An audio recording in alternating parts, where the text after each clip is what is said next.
देखिए waiting ticket आपने निकाला और आपको रिफंड नहीं मिला है, तो मैं आपको बताता हूँ क्यों नहीं मिल रहा। क्योंकि IRCTC इनका एक सो कॉल्ड रूल है कि आपको क्लियरेंस चार्जेस देना पड़ेगा। हाँ, वहाँ पे कोई इंसान बैठा नहीं है, बट स्टिल ये लोग आपसे पैसा लेते हैं। तो मैं आपको पूरा सिचुएशन समझाता हूँ। अगर आप एक वेटिंग लिस्ट टिकट निकालते हैं और वो कंफर्म नहीं होता है तो आपको उसका रिफंड मिलता है, वो भी फुल रिफंड होना चाहिए, बट नहीं, ये लोग आपसे लेते हैं। और पैसेंजर ये लोग लेते हैं 60 रुपये, 180 रुपये, 240 रुपये और 220 रुपये। ये अलग अलग क्लास के अलग अलग हिसाब से, और ये पर पर्सन चार्ज करते हैं, याद रखना इस चीज़ को। अब देखिए ये सारे कट होने के बाद ही आपका अमाउंट जो है वो रिफंड आता है। बट अगर रिफंड ही नहीं आया, अब बहुत दिन हो गया, 5 दिन से ऊपर हो गया, तो क्या करना है? ये वीडियो आप ही के लिए पूरी डिटेल में बात करूंगा, 2 स्टेप बताऊंगा कैसे करना है।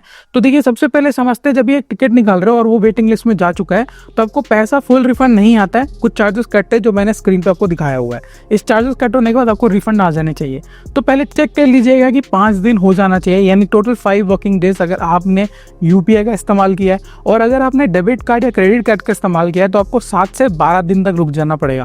देखिए इतना दिन क्यों? क्योंकि देखिए यहाँ पे वर्किंग डेज आपको समझना जरूरी है। काफ़ी लोग वर्किंग डेज को काउंट कर लेते हैं, जैसे सैटरडे, संडे या गवर्नमेंट हॉलीडे, उसे प्लीज़ काउंट नहीं करना होता है। तो जब भी आप ये काउंट कर रहे हो तो वर्किंग डे के हिसाब से काउंट करो, तो 5 वर्किंग डेज आराम से लग जाते हैं। तो लोग जैसे फॉर एग्जाम्पल काफ़ी लोगों को लगता है कि 4 फरवरी को टिकट मेरा ऑटोमेटिक कैंसिल हुआ है, तो मैं उसे 5 दिन काउंट करूंगा और मुझे उस टाइम पे पैसा मुझे चाहिए, जैसे 9 फरवरी को। बट अगर इन बिटवीन कोई संडे आ रहा है, कोई गवर्नमेंट हॉलीडे आ रहा है, तो आपको नहीं मिलने वाला।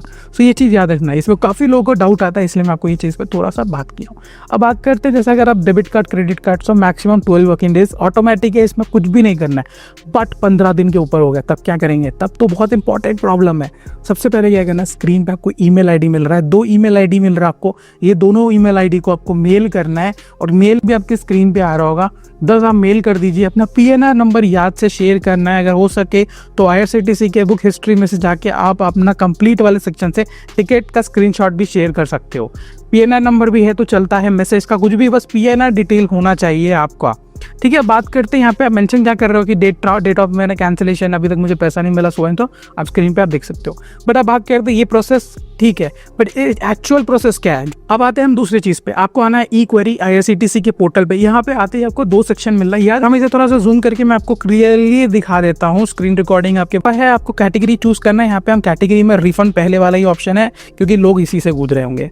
अब इसमें हम जैसे सब कैटेगरीज के अंदर हम थोड़ा सा जूम करेंगे तो आपको मिलता है सेकंड वाला category, second ticket cancellation refund पे आपको क्लिक करना है। अब यहाँ पे ये पूछ रहा है आपका रजिस्टर ईमेल आईडी या फोन नंबर। सो हो सके तो ईमेल आईडी का इस्तेमाल करना, फोन नंबर भी वही सेम ही होगा ऑफ कोर्स, तो वही यूज करना जिसको आपने लॉगिन किया है। मैंने यहाँ पे लॉगिन कर चुका है, तो यहाँ पे आप देख सकते हो बुकिंग आईडी और PNR नंबर एंटर करने का आ रहा है। मैक्स टू मैक्स 12 दिन में आपको सारे पैसे मिल जाते हैं आपके अकाउंट में। बट स्टिल 15 दिन से ऊपर हो गया तो ये 2 चीज़ इस्तेमाल कर सकते हो, ईमेल कर सकते हो या तो आप ये भी कर सकते हो। जो एक्चुअल प्रोसेस है वो ई-क्वेरी का यही है, बट सेम टू सेम ही है, या ये करे या वो करे, बट हो सके तो दोनों कर लेना, क्योंकि पैसा इंपॉर्टेंट होते हैं, भले वो 120 रुपये हो, 140 रुपये हो। और वैसे ये पूरा पैसा नहीं देते आपको, ये क्वेश्चन का मिल गया होगा आंसर। कोई भी डाउट आता है कमेंट खुला है, आप पूछ सकते हो। Bye bye.